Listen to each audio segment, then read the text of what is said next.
सजग असलेलं एकमेव व्यासपीठ भारत न्यूज 44।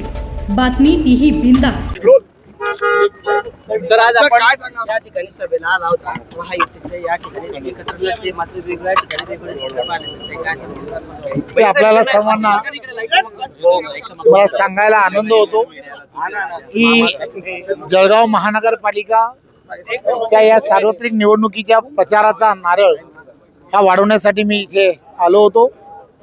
या ठिकाणी महायुतीमध्ये शिवसेना, भारतीय जनता पार्टी आणि राष्ट्रवादी असे एकत्रपणे निवडणूक लढत आहेत आणि मला खात्री आहे की या ठिकाणी महायुतीचा महापौर हा 100% होईल आणि सर्व महायुतीचे उमेदवार यांच्यामध्ये अतिशय चांगलं कोऑर्डिनेशन आहे आणि त्यामुळे सर्वच्या सर्व उमेदवार हे जिंकण्याच्या दिशेने जात आहेत असं मला लक्षात येतं। राज्यामध्ये काय परिस्थिती असेल? सर्व राज्यांमध्ये 29 महानगरपालिका आहेत।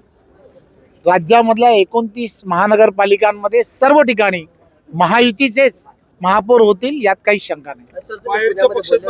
मध्ये बोलले होते की दादांना सोबत घेतली, आमची चूक झाली। महानगरपालिकेनंतर दादा सोबत असतील की नाही, कारण ते शरद पवारांसोबत जाण्याची शक्यता आहे। एक गोष्ट फार महत्त्वाची आहे की त्या ठिकाणी ज्या पद्धतीने निवडणुका आणि निवडणुकीच्या पार्श्वभूमीवरती जसं वक्तव्य हे त्या निवडणुकीच्या पार्श्वभूमीवरती केलं जातं, त्याच पद्धतीचं उत्तर हे भारतीय जनता पार्टीचा प्रदेश अध्यक्ष म्हणून दिलं जातं। धन्यवाद।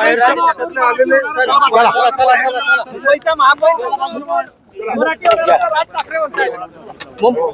महापौर मराठी होणार असं राज ठाकरे म्हणतायत। धन्यवाद। सांगितलं मी महापौर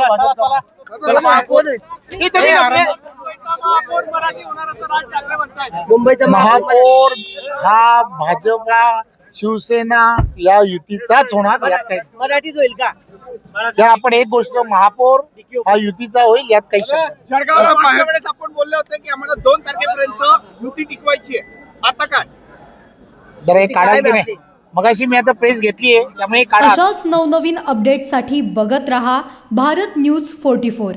सत्याचा प्रकाश, बातम्यांचा विश्वास।